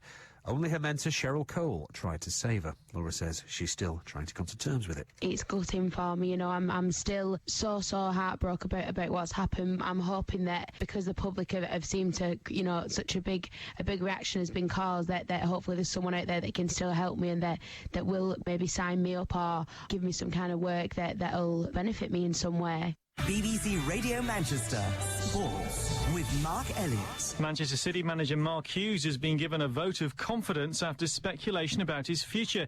It follows yesterday's third straight league defeat. The City chairman, Khaldoon Al-Mubarak, says it's incredible that anyone should suggest Hughes' job is under threat, and reports linking the club with a new coach are rubbish. The Lincoln City manager Peter Jackson has confirmed an incident of alleged racial abuse towards his players and assistant during their FA Cup tie at Kettering. It's been included in the referee's report sent to the Football Association. Andy Murray has started his opening match in the end-of-season Masters Cup in Shanghai. He's facing American Andy Roddick. It's 2-2 in the first set and going with serve. Earlier, Roger Federer lost his opening match to Gilles Simon in 3 sets. In the Rugby League World Cup, the England coach Tony Smith says he wants anything but an Australian referee for the semi-final against New Zealand. England have had 3 Australian officials so far, and Smith believes his side has struggled under each of them. And Ricky Hatton has urged Joe Calzaghe to retire now, having added the scalp of Roy Jones to his unbeaten record. Hatton thinks there's nothing more for the Welshman to prove. BBC Radio Manchester satellite weather with Heather Stott. Well, this afternoon looks pretty cloudy and overcast, and that cloud will be thick enough to bring us 1 or 2 showers. It will break as well from time to time, but the brief sunny intervals that we see are going to be few and far between. We've got gusty winds and top temperatures of 8 Celsius. Lunchtimes belong to Beswick. Allan Beswick. BBC Radio Manchester. You all right? Telephone number if you want to join us, 0161 228 2255. Radio Manchester at bbc.co.uk if you wish to email. And you can text us on 07786 206 951, as this anonymous person has done. I'm 22, says he or she, and I love to take advantage of the 3 for 20 quid offers at the supermarket. And I don't fight the police, so don't tar us all with the same brush. That's a very good point, isn't it? The good point of it being that if you come into town, and by that I mean Manchester, my apologies if you live in one of the other 9 conurbations, but if you come into Manchester or in any other of our towns and cities late at night, yes, you will see scallies up to no good. You will. But the overwhelming majority, and I mean thousands upon thousands of people, are behaving themselves. They might not be able to walk a straight line. They might be a bit waggly as they move about because they've had a few. But frankly, most of them aren't fighting. Yes, there are fights. Yes, the police are very much involved in fights. But most people, young, middle-aged and old, have their drink without any trouble at all. Why should they all suffer? It's a good point. Why should this person who's communicated with us, 22 years of age, likes to take advantage of the low-price alcohol, doesn't fight anybody? Why should he or she be made to pay, I don't know, twice the price? Doesn't make sense. John in Worsley. Hiya, John. That's exactly my point. Well, actually, feel Alan. free to make it, matey. Why should I be penalised? I like a drink. Never cause any hassle. And I'm not 22 either. I wasn't going to ask. I'm just too polite. A little bit older. Yeah. But you watch these programmes on the TV when they're coming out of nightclubs. They get away with murder. And when they get fined 80 quid, what's a night out in Manchester cost? Well, it can cost that. Exactly, and probably more. Mm. So they've obviously got the money. I don't think 3 or 4 quid on a bottle of booze is going to make any difference to them. It's peanuts, really, isn't it? In that respect. The only way it might... And I say might, the only way it might make a difference is if they make the supermarket and petrol stations sell it cheap as well. Let's not leave them out. But supermarkets and petrol stations and the like selling the booze cheap, if they made it the same price as it is in the pub or in the bar. But of course... I can see that helping the pub trade. Well, it certainly helps the pub trade. I can't see it making any difference to fighting on the streets. Well, I really can't. It might, in that people won't be ratted before they go out, because there'd be no point. They might as well pay the price at the pub. And when you're buying your drink at the pub, you buy it in a more rationed way, don't you? You don't buy a bottle of vodka. Well, yeah, that's true, but the point is, if the people causing the problem were made to pay, that surely is a better answer than everybody paying whether you're guilty or not. So you would effectively, you're talking about the punishment of offenders, really, aren't you? Exactly. Yeah. I mean, you see some of the squabbles and fights on the TV, and to be honest, just locking up for the night and fined £80 is nothing for what hassle they've caused. And if I think if you looked at the situation, they're in a fight. How many of them get charged with GBH or anything like that? Very few. I have no idea. I know a number of years ago, a pal of mine, we don't need to dwell on his name, but he's in this business, and he's not a weedy lad, you know. He's not a fighter, but he's not a weedy lad. And he was just stood in a London pub. He works in London now, and did then. And he's just stood in not a pub, a chip shop. He's just been to the pub. He's on his way home, gets a bag of chips, and the bloke in front of him in the queue just grabbed a bottle off the counter, smashed it, and rammed it in his face. He'd done nothing. He hadn't even spoken to him. He hadn't, not only not spoken, he hadn't ignored him or anything. He was just the next bloke in the queue. And this fella kicked off, went smash, bang, like that. You've got people like that. I mean, I tend to have a drink I tend to go to a conservative club. Because you never get any hassle. I'm surprised there's anyone in. Oh, it's... Oh, it'd be all right. It'd be all right in Worsley, yeah. There'd be a few. I thought you were non-political anyway. I'd have said the same, whatever party it was. It's not. No, it's nothing to do with that. It's just a nice place to go. Absolutely. I've been in Lee Conservative Club a couple of times. But to be honest they have a folk club. Go on. Getting back to the pubs, I think the biggest thing killing pubs is the no smoking, rather than the price of beer. Well, that's certainly what's doing for them, or certainly that's what they're arguing is doing for them. But I mean, at the end of the day, my point is punish the ones who are causing the problems, not the ones who are drinking sensibly. All right, mate, good on you. Thank you, John. John says, look, why should he, and it's much the same case that Arthur was making, why should he suffer? Because, by suffer he means pay more for stuff he can get cheap in the supermarket, just because there's all this hell breaking out. And if you like, there's a report today, you will have heard about it in the news, there's a report today about obesity. Why don't we double the price of chocolate, sweets, all the things that can cause obesity if consumed? Why not just double the price, treble the price, make it 5 times, it doesn't matter. Make it so that it's 25 quid for a Mars bar, so only rich people have their teeth fall out and get fat. It's ludicrous, isn't it? Absolutely ludicrous to say they all must suffer. It's childish. It's like at school, isn't it? We're not going anywhere until you tell me who did it. We all had teachers like that. We all thought they were horrible. Now we seem to be saying, let's have a government like that. John Thompson, he knows what he means. Amy Winehouse, little bit pub singer. Have you noticed? Trevor. Top end pub singer. Trevor for a keyboard. Exactly. John Thompson, he knows what he means. Could you do Brucey for me on this? Say, Bruno, what did you think of... I'll give it a go. Bruno, what did you think of the last performance? There's still a problem with the feet. Watching it, it was like a pot noodle, but dry with no hot water. I didn't know if it was a pot noodle or Bombay mix. John Thompson's take on the world. I love him. He's reinvented cool. Saturday from 11 on BBC Radio Manchester. He meant me then, you know. When he said I love him, he's reinvented cool. That was me he was talking about. He knows his stuff, that John Thompson. He's in Panto this year at is it the Opera House? He is. He's in Panto. Serves the beggar right, say hi. Brian in Ashton in Makerfield. Hiya, Brian. Hello, Alan. What have you got? Well, there seems to be a lot of talk about the price of alcohol and the problems in the pubs. And I do feel that the main difficulty is with the management of alcohol. If you remember, the pubs of about 30 years ago, they had a proper licensee who was a tenant.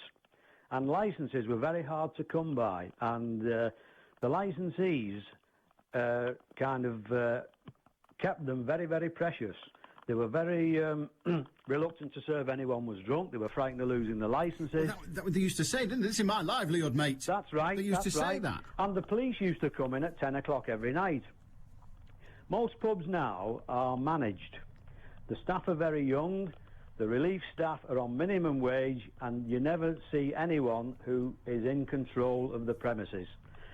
In Ashton and Makerfield, we're near the racecourse, as you know. And I've seen people in the pubs in Ashton, they're absolutely legless and they're still getting served. So, you know, the price is irrelevant, really. The management is the difficulty. It's the same with the smoking ban.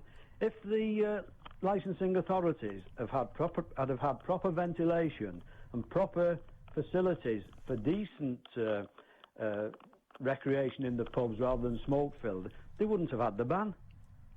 Possibly, but you seem to be suggesting that the modern landlord, his or her licence isn't at risk from bad behaviour. Well, it is, but... I was going to say, because there was somebody in the paper just the other day had his licence not renewed because of police objections. Well, it's only when an objection comes in, isn't it? But, I mean, in the old days, the licences were so hard to come by, the licensees regarded them as so precious that they didn't want to step out of line. They didn't want to get any problems. And it's the same all over. You see people getting served, that people are never ejected or very rarely ejected from pubs, and that's the big problem as far as I'm concerned. So it doesn't matter whether you're paying a penny a pint or 10 quid a pint. How then do we get the landlords that you point the finger at, how do we get them to, what you might say, have more respect for the product they sell and the people to whom they're selling? Well, I suppose the licensing authority should be a bit more proactive, and any pubs that show any semblance of problems, be in there and say, look, if there's any more of this, you're going to lose your licence. But the trouble is, you see, the licensee or manager, well, it's the manager now, they're only responsible to a bigger company.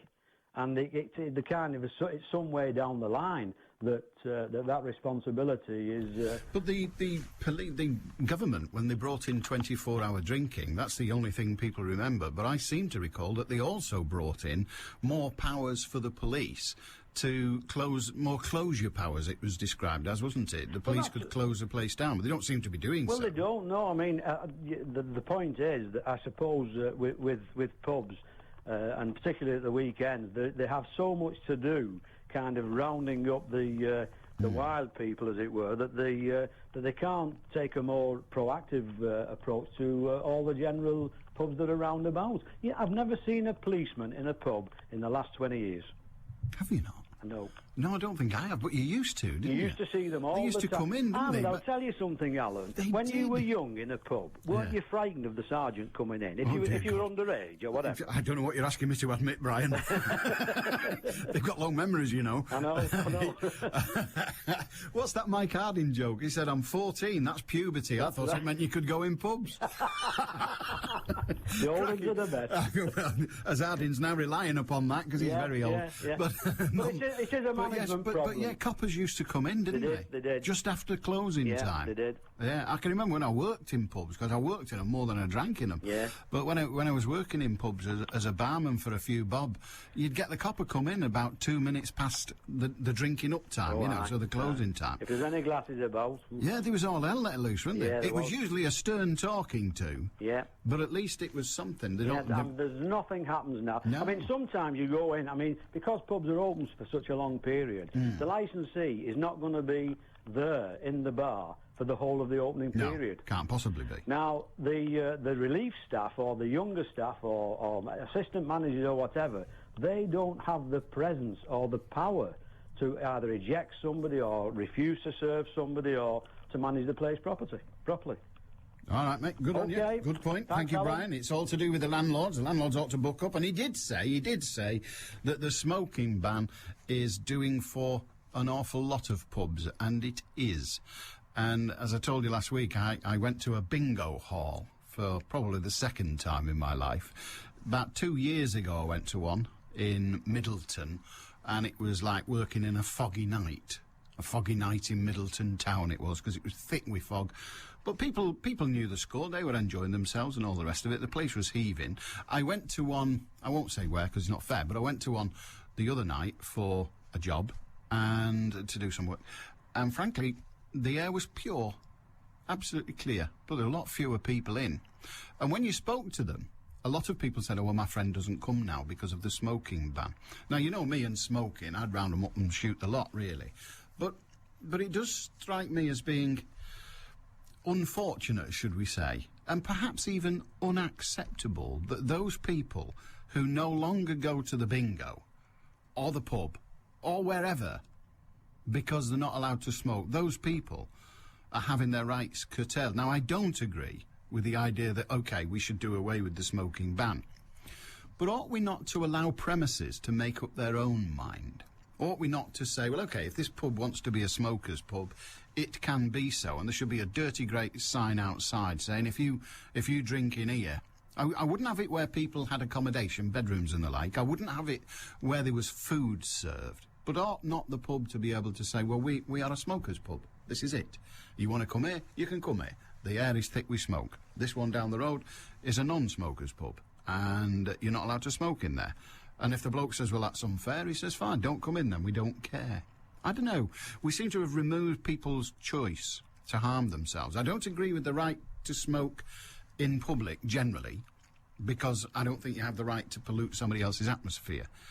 But perhaps you ought to be able to all get together.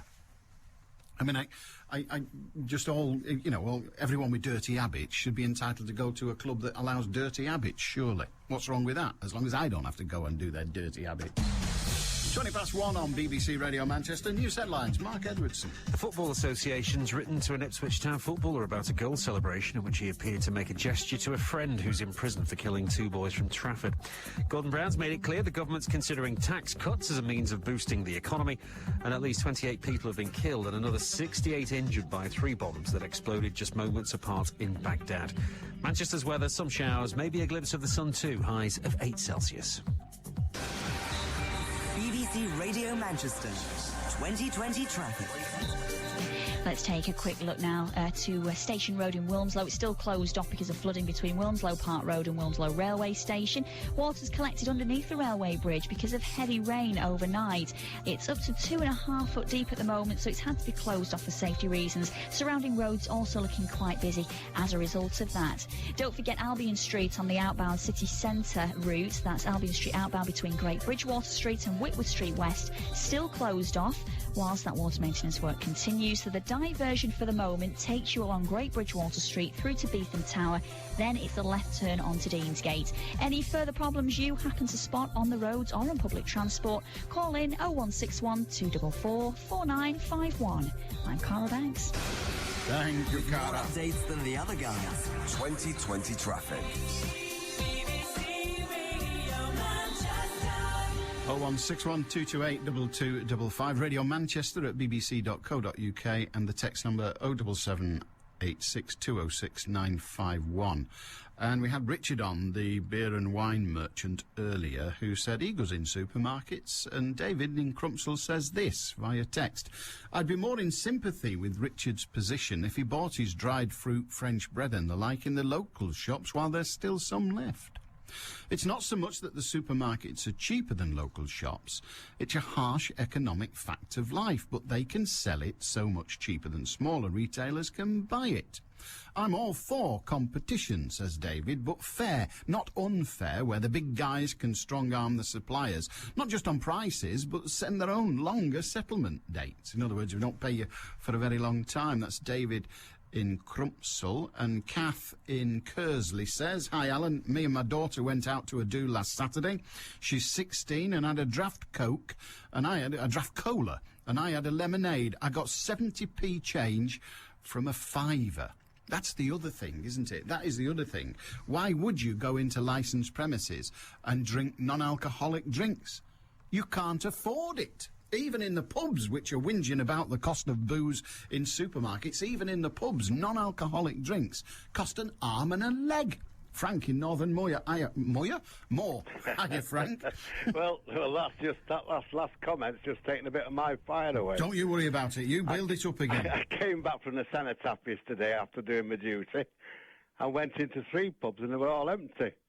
Yeah. And the reason being, well, that person just said about draft Coke. £2 a pint for Coke, £2 a pint for lemonade, $1.80 for a glass of, well, for the child, orangeade. So that's only 3 items. Mm. Now it's not the supermarkets that are not charging enough. It's the pubs that are charging too much. Well, yeah. I mean, I don't know what they pay for soft drinks. I don't know whether they pay a lot more than they do for booze, but they certainly sell it for a lot more, don't they? Excuse me, who sells it for a lot more? The pubs. Well, they're getting it direct from the pubs. We say the breweries are to blame to begin with initially, but going back to pubs now, and that gentleman before said it's the management to blame and the way they run a pub.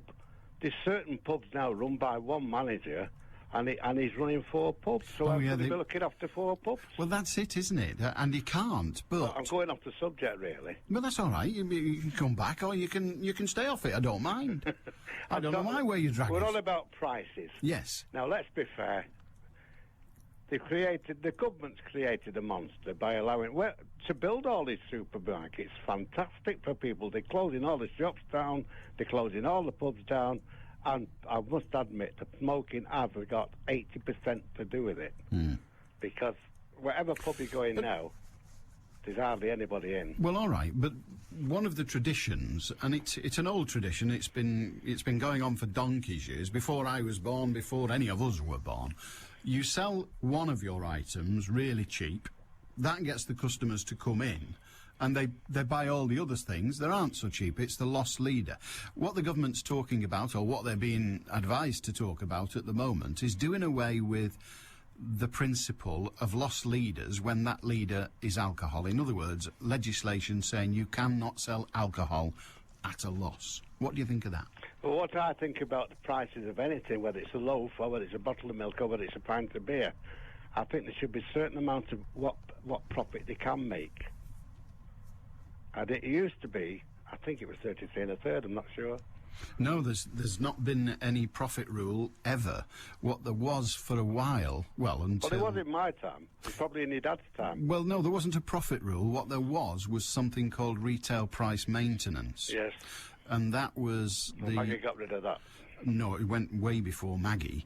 That went in probably the late 50s. The retail price maintenance, which was a case brought to the courts by, I think, Cadbury's, was going on at more or less the same time as the Lady Chatterley's Lovers trial, but never mind.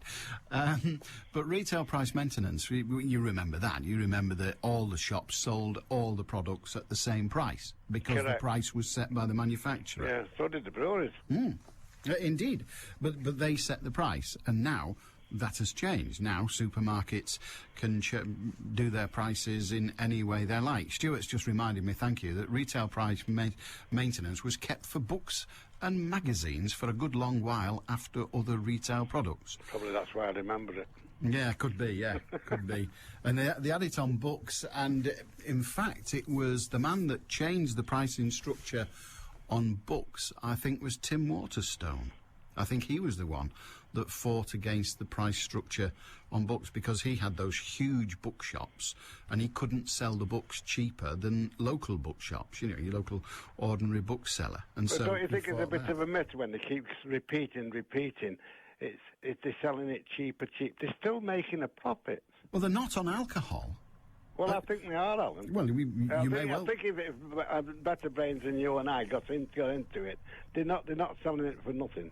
And you keep saying, but they're not selling it for nothing. It's a leader. No, I don't believe it. Well, okay, I can't change your mind on it, but all you've got to do is the accounts are declared on such things, and the government thinks, or the people who are advising the government thinks, that some supermarkets are selling booze cheaper than it can be manufactured for. Well, I don't believe it. Well, okay, that is your privilege. In fact, as I said, the amount they're selling now, it's like they're more like breweries than they are. Well, they are, yes. I mean, you go to a supermarket now and there's a dirty, great big section of it, isn't there? Good on you, mate. Have a good one, Frank. Okay, doke. 0161 228 2255. In Italy, says David in Middleton, alcohol is available for very little money, but the incidence of alcohol-related problems are few. It's not down to cost, but minority attitudes. You've touched on something there, David, because you're right. I don't think it's the attitude to alcohol. I think it's the attitude to society. The government has tried to turn this country into, if you like, a Mediterranean culture where we have, don't we? We have coffee shops that spill out onto the street. I even see them sometimes. The smoking ban's got that to work, because you see them sat there drinking a cup of coffee in a dirty, great big overcoat with a muffler, and it's so they can have a coffee with a fag. But we're not a cafe culture. We can't be a cafe culture. It's too cold and damp and horrid. And when you're in the city, or towns that have not been pedestrianised, I don't want to sit outside having a cup of coffee, breathing all the crap that come out the buses and cars. Jim in Ancoats. Hiya, Jim. Yes, hello, Alan. Hello. It's about this drinking thing again. Go on. I've listened to a lot of the things this morning, and I've read the papers about what these MPs are talking about, having a go at the supermarkets and stopping them from doing this or the other. But the thing is this. Supermarkets do not sell cheap booze. Supermarkets sell the booze at the correct price.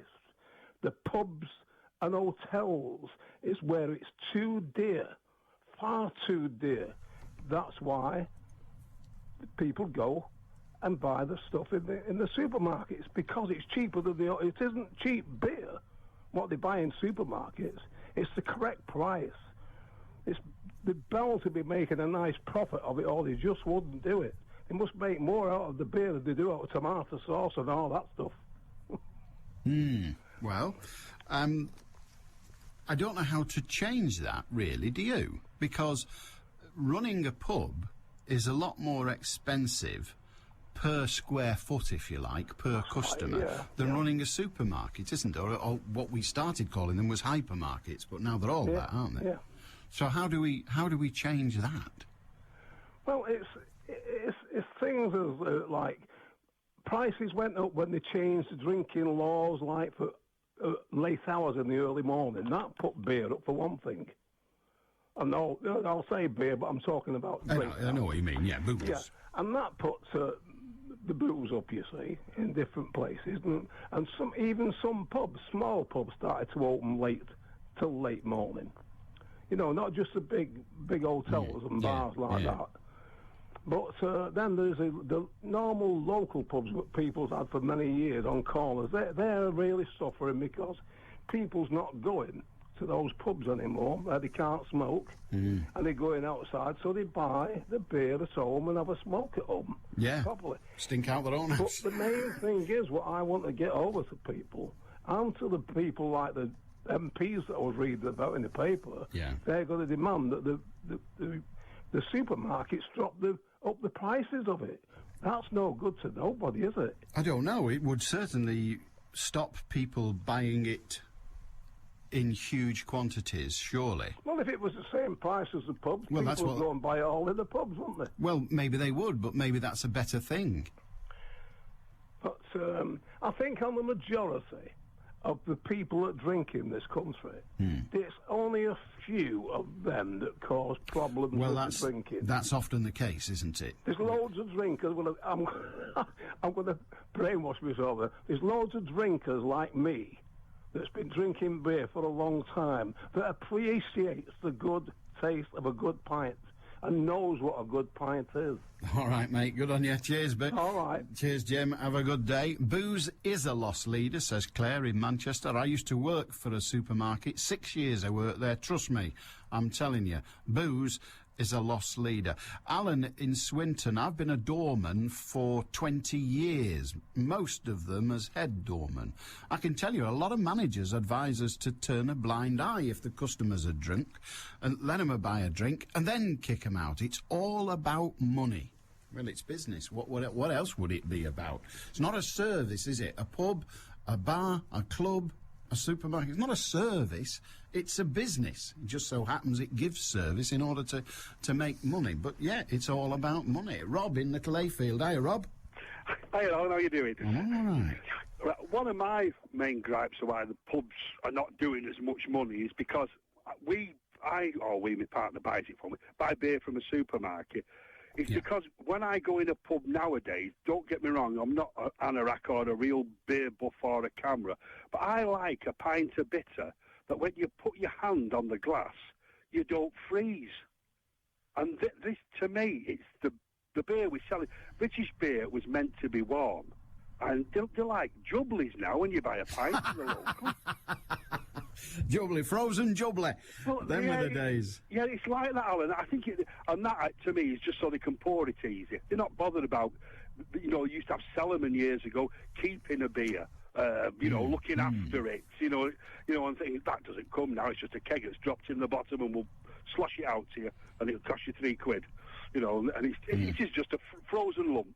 And that's one of the reasons. And pubs are nice social places, but trying to get a nice, normal pint in a pub now is very hard. That's why I don't go in it. Well, on the face of it, that's making sense. But we were a laughing stock in the world. We enjoyed it ourselves, but we were a laughing stock in the world for selling warm beer. Yeah. And you went to Germany, you went to France, you went to Italy, and the beers they sold were cold. And we're now advertising.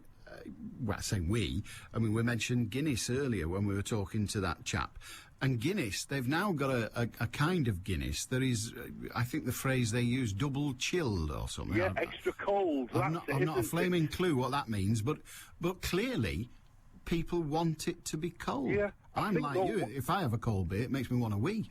Yeah, but I think the thing about it is, Alan, you think back, I'm 60 next year. When I used to go down to Fallowfield many years ago to a pub and with some friends there and have a pint of Guinness at dinner time. Just one pint. I always met a pie and a pint.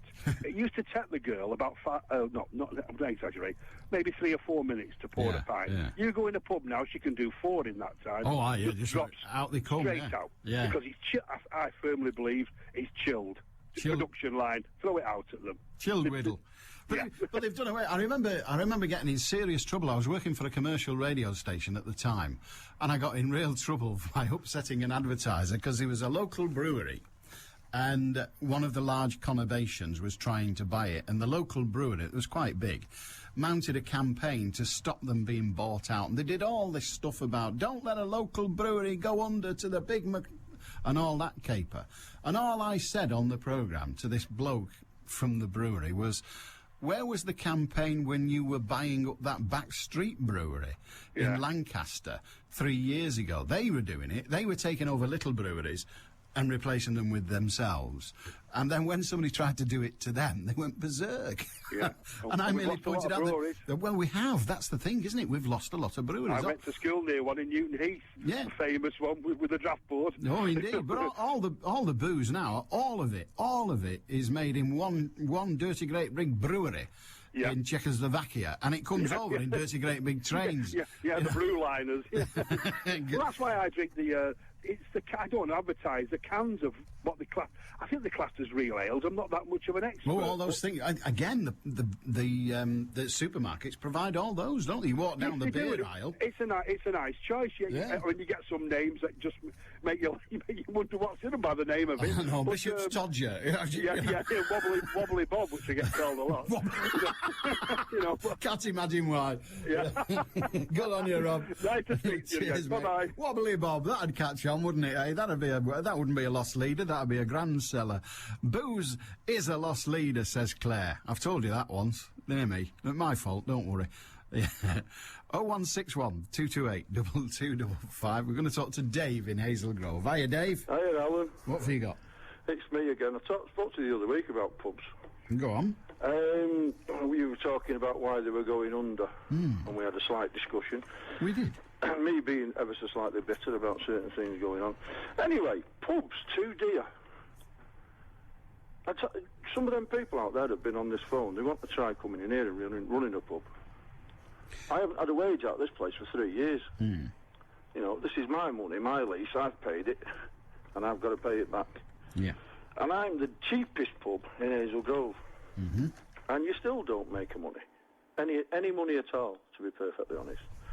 You have to buy your beer at the price that the brewery tells you to buy it at. Yeah. You don't have a bloody choice. Supermarkets sell it for less than I can buy it. So how do I earn a living?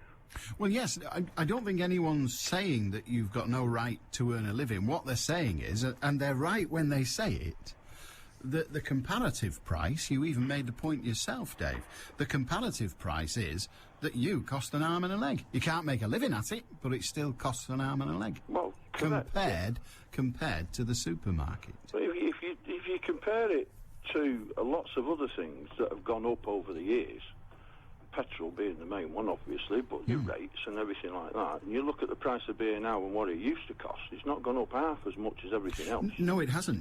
You're absolutely right. But the duty has. Yeah, and that's down to the Chancellor. And to be honest, and I don't want to get shut down for this because it doesn't apply to me because I don't drink the stuff, but to sit in a nice pub with good company, drinking a pint of beer for £3 is actually a bargain. It's worth the money. It's a pleasurable experience. But that's not what people are deciding, are they? What the people are deciding is that they can sit at home in nice company, watch a bit of telly, and drink the same booze for £1. And the comparison they're making is, well, I can sit here and do sod all and enjoy myself for £1, or I can go out. And the only thing they're comparing is the price. Well, precisely. But a pub's not about beer. Which means that the supermarkets are selling it at a loss. We know this. The Republican press sends me magazines every week, and they're all fighting to get the supermarkets to stop selling the beer at a loss. They say they're not selling it at a loss, they sell it for nil profit. What's the difference? Well, the difference between a loss and nil profit is 0 or minus, but let's not be picky. Well, that's it. The government's considering, or being invited to consider, controlling the price of alcohol. Would that help you? It depends on what they mean by controlling the price of alcohol. They can't force my brewery to sell it to me for less. Well, they could if they want. It's the government, but they're not considering it doing. No, but they could step in and tell those who do sell it for less than they buy it for to stop doing it. They could do two things, actually, couldn't they? They could say to the brewery, if you're going to sell booze, you sell it at the same price to all your customers, all of whom are businesses. And they could say to the businesses, when you buy your booze, you are not allowed to sell it at a loss. Well, this is what the all-parliamentary beer party, or council rather, are trying to do at the moment. Indeed. But every time they go in, they get shot down. I bet they do. I wonder why. Couldn't be because a lot of MPs are chairmen of breweries and such like that, or supermarkets. Couldn't possibly be that, Dave. Couldn't possibly be that. I don't know what gave you that idea. Have a good day. Ta-ra, mate. It's 17 and a half minutes to 2 o'clock on BBC Radio Manchester. News headlines with Michelle Adams. The Football Association has written to an Ipswich Town footballer about a goal celebration in which he appeared to make a gesture to a friend who's in prison for killing 2 boys from Trafford. Gordon Brown's made it clear the government is considering tax cuts as a means of boosting the economy. A Commons committee is urging the government to ban all drinks promotions, including happy hour and cheap deals in shops, in an effort to tackle alcohol-related violence. And Manchester's weather. Some showers, maybe a glimpse of the sun too this afternoon. Highs of 8 Celsius. BBC Radio Manchester, 2020 traffic. We still have temporary traffic lights in operation on Warrington Road in the Glaisbury area between Hurstmill Lane and Light Oaks Road near the Garden Centre. In Salford, restrictions still in force on Great Cheetham Street West at the junction with Bury New Road. A temporary right-hand turn ban from Bury New Road to Great Cheetham Street East is in force at the moment. That's whilst water maintenance work continues in the area. And Station Road in Wilmslow still closed, I'm afraid, because of flooding between Wilmslow Park Road and Wilmslow Railway Station. Don't forget, though, if you can update me further, call in 0161 244 4951. I'm Cara Banks. BBC Radio Manchester, Sports with Dennis Lloyd. Good afternoon. Sir Alex Ferguson will field his youngsters in tomorrow night's Carling Cup 4th round tie against Queen's Park Rangers. Johnny Evans, Rodrigo Possebon, Rafael de Silva, Darren Gibson and Danny Welbeck will all play for Manchester United at Old Trafford. Striker Minuccio is also likely to be included. United, meanwhile, aren't panicking about being 8 points behind Liverpool and Chelsea in the Premier League title race. The Reds have taken just 1 point from 3 away games so far against Arsenal, Liverpool and Chelsea. But goalkeeper Edwin van der Sar is confident they can beat their title rivals at home. Nice would have been if you would have got a win and 2 draws or something, but that's not the case. So we have to do with what happened in the first 2 months, and it's the thing we're going to get them at home now, like in the new year, and just have to make sure we get the 9 points then. The Manchester City chairman Khaldoon Al-Mubarak has dismissed speculation that Mark Hughes' job as manager is under threat following 3 straight defeats. He says the suggestion is incredible. City have confirmed that Richard Dunn and Gelson Fernandes will miss Sunday's trip to Hull in the Premier League. Both players are suspended following their red cards in yesterday's defeat against Tottenham. Oldham striker Lee Hughes is set to return for the trip to Northampton on Saturday. Hughes sat out the draw against Cheltenham in the FA Cup, and on loan Brett Ormerod has returned to Preston for treatment on a toe injury. Stockport, Oldham, Rochdale, Altrincham and Droylsden will all play their first round FA Cup replays on Tuesday the 18th of November. If they get through, all will face away ties in the second round. Bolton manager Gary Megson is breathing a little easier after back-to-back wins in the Premier League. He says it's been vital for the Wanderers to keep getting results throughout what's been a huge amount of change at the club. When I arrived at the club, things obviously had to change from where we were, and I think there's 18 players have left the club since I've been there. Maybe 1 or 2 out, but I think we brought 8 in permanently. So we're down on numbers, but it had to happen because you can have 70 players, and if you can't get a decent 11 out of them, it doesn't matter how big your squad is. Andy Murray has won the first set against American Andy Roddick 6-4 in his opening round-robin match at the season-ending Masters Cup tennis in Shanghai. There's already been a shock result, though, in the pool group Murray's in. Roger Federer lost to Gilles Simon of France 4-6, 6-4, 6-3. Ireland have failed to qualify for the semi-finals of the Rugby League World Cup. They were beaten in their playoff with Fiji by 30 points to 14. Here's the Ireland coach Andy Kelly. Pride was something that was never going to go with the result. I'm proud of the way the players have worked, and they've worked really hard through the training camp and through the environment that they've been in. And I think the results have been good for us. It was just disappointing tonight because the way the Fijian side went about the work, we were denied ball, so we could never really represent ourselves on the attacking side of our game. Ahead of their semi with New Zealand on Saturday, England coach Tony Smith says he wants anyone but an Australian referee. England have had 3 Australian officials so far, and Smith believes his side have struggled under each of them.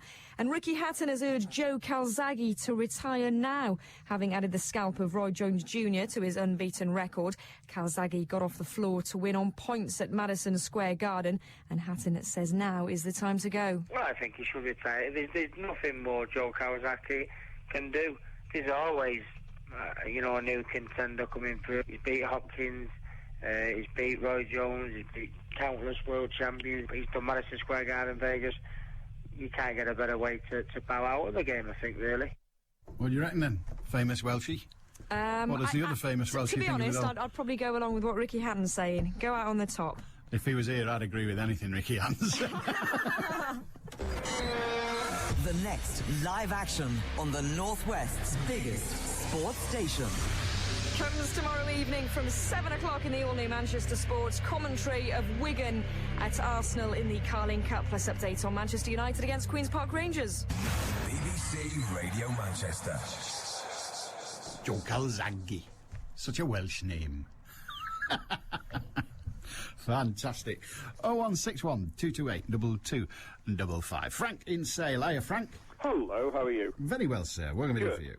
No, it's just I've listened with a lot of interest to what's been said. I worked in pubs for over 15 years, and sometimes I drink, sometimes I don't. But I mean, the worst thing you can be if you go in pubs is someone that doesn't drink alcohol. The first pub I worked in a long time ago, I think I was there for 2 days, and someone came to the bar. Well, he was the boss. It was a manager. I hate this kind of. He's the landlord. No, he's not the landlord. He's a flaming manager. Don't give people status they don't deserve. Well, some of them are, but not many these days, you seem to be implying, but go on. Yeah. At first I thought I'd serve this pint of Coke. And he said, can I have a word with you? I thought, I won't say what he said. He said, if they ask him, does he want ice? If they want ice, fill it at least half full with ice. Absolutely. So they're getting water. I mean, you can go in Tesco right now. Oh, perhaps I shouldn't get Tesco. You can buy 2 litres of sugar-free Coca-Cola for 19p. Yeah. Now, I heard a guy before moaning he's not making any money. But it's a vicious circle. I know quite a few managers and owners. They push, because they're not making money, they have to put the price up. if you put your price up too far, you're going to get less customers. I mean, I think a lot of people are like a Rolls Royce, but if you can't afford one, you can't have one, can you? Exactly so, Because it drives you to the supermarkets of this world. So I suffer it. I hear it every day. I mean, I work for a large chain that sells beer at kind of £1.50 during the week. Okay. I recently made another pub in sale. £2.90 for a pint of beer. They haven't even got the heating on. And they've wondered if they've got no customers. What effect do you think controlling the low prices that supermarkets save it for? No, that's back to kind of the rubbish about driving into Manchester. So I've got a £250,000 car and an immense amount of money. It means nothing to me to pay £5 to go into Manchester. If I've got a pretty old Escort and a part-time job, it means an awful lot. You can't control people's lives by what you can afford. That's totally wrong. If people want to get drunk, they'll get drunk. If they want to take drugs, they'll take drugs. It won't make a great deal of difference.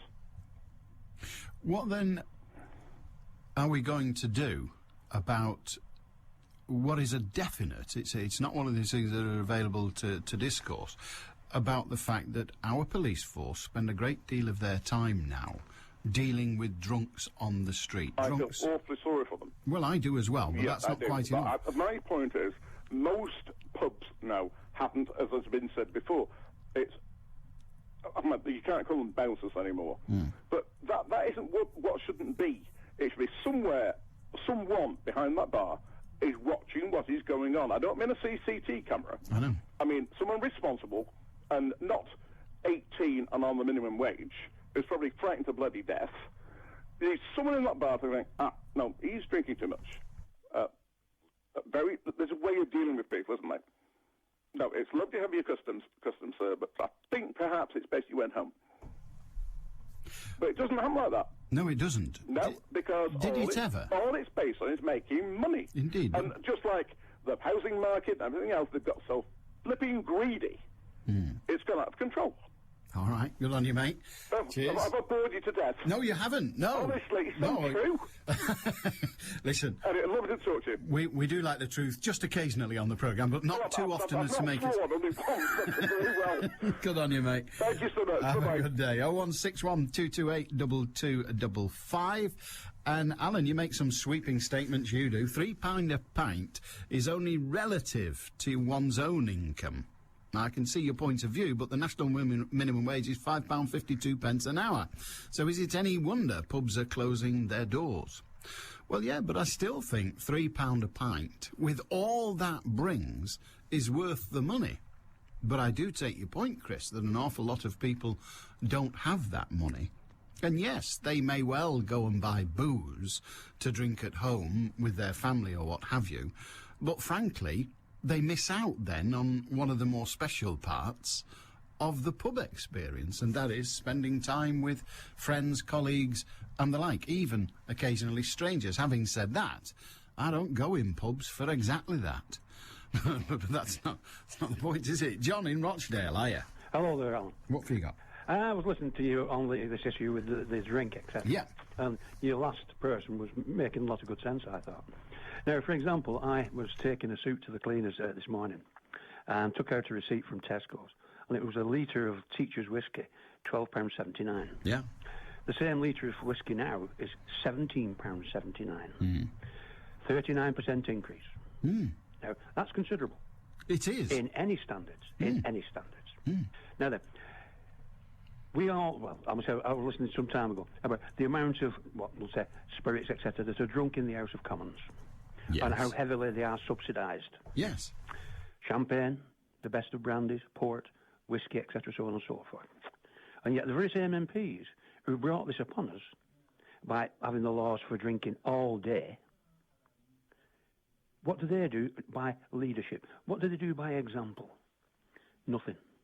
Well, they're not fighting in the streets. Whatever else we accuse members of Parliament of, apart from John Prescott, obviously. What I'm saying is, they're putting the prices of drink up. Now, a lot of people, as you know as well as me, won't have a bottle from the supermarket, wherever it is, go home and drink it. Because, first and foremost, they don't want to get involved in the pub scene anymore.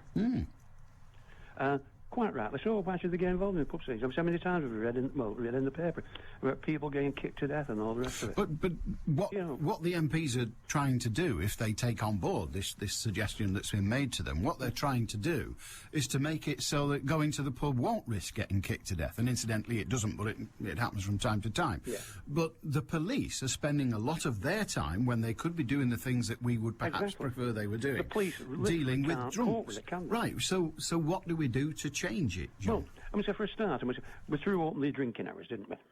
Now, for years and years, and you probably remember it as well as me, the pubs would close at 10:30, 11 o'clock at the weekends. Yeah? Yeah. And then it was all thrown wide up, and it was going to be wonderful, because it would stop this yobbish behaviour. And it hasn't, has it? Well, no, it hasn't. In fact, if anything, it's increased it. I don't know whether it's increased it, but certainly it hasn't changed it much. Whether it's more or slightly less, I don't know. But that doesn't address the problem, because one of the things the government was trying to do at that time was to address the problem, because what they were saying was all the pubs turn out at the same time, and so the police are run off their feet for 3 hours, and then it all goes quiet. Yeah. So they were trying to deal with the problem then. It didn't work. You think it might have made it a bit worse. I don't know. Fact, you see, but what do we do? How do we stop? That was not strictly true. Because where I live, in Rochdale and around Oldham area, you had the working men's clubs. Right? Yeah. Now, the pubs would open, I think it was 11 till 2:30. And then you could walk into a working men's club, Labour club, wherever it was, and you could start drinking then from 2:30 till 5:30 when the pubs open. Yeah. So you had the option. But you did have the option. You make a good point. My dad drinks in the Legion in Blackpool. Yeah. Now, when he's finished at the Legion, because they close at the usual time, what used to be the legal time, they close at the usual time, and he goes home. And he goes home through streets full of yahoos. Yeah. Now, how do we protect the likes of you, my dad and others, to have a drink in a pub without bankrupting himself, and at the same time stop the yahoos from causing, all kinds of trouble on the streets and keeping the cops too busy? How do we attack one without consequences falling on the other? I would say a large percentage of these people, or the yahoos, are buying drink and are underage anyhow. They're getting it in the off licences, they're getting it everywhere. I'm being honest. The supermarkets, no matter what they do, they don't keep a real check on a person's age. Oh, they do. And it's very difficult. I disagree with you. I'm all for kicking the supermarkets. I can rarely think of an occasion when it isn't a good idea to... I think it's a good service, actually. But they're very, very strict about drinking. So strict that most of the supermarkets I shop in, and I tend to go from one to t'other. I'm not a loyal person, never have been. But most of the supermarkets I go to have a big sign on the till saying, don't be offended if you're... Yes, they do. Because they ask if you don't look 21. Yeah. So I think they adhere to their policies and adhere to the law quite remarkably well. You see, but these kids, so some of these kids, they might be 18, but they look like 31, some of them. It must be the drink. It must be, Alan, it must be. Good on you, mate. What I'm trying to say is, you can't judge it, can you? It's very, very difficult to judge. And the onus is being thrown on these. Hey, John, you'll be telling me next we've all got to have an ID card. No. Don't like it. In actual fact, I will tell you this, we used to have them. We did. I've actually... Service. I've got mine. I have one. I've got my ID card. Yeah. When I was born, they were still you still were issued with national service, a paper one. Well, I didn't do national service. Being 18 years old. But I've got my identity card at home. So there, from when I was born. Pushing the whiskey up for 39%. That's all you came on to say. Have a good day, John. See you now. Cheers, mate. We've got to warn the Earth, Jones. Oh, we yes, Montgomery. People must switch to digital TV before it's too late. In one of 3 easy ways. Convert their TV themselves with a digital set-top box. Or get satellite cable or broadband TV installed. Or get a new TV with digital built-in. If they don't, the consequences will be dire. Well, for a start, they won't get to watch us dealing with Earth-saving situations in a calm yet authoritative manner. Good point, Monty. Good point. Cheers. Go to digitaluk.co.uk and get set for digital. Get set, you get it? Set. Television, set. No, I didn't either.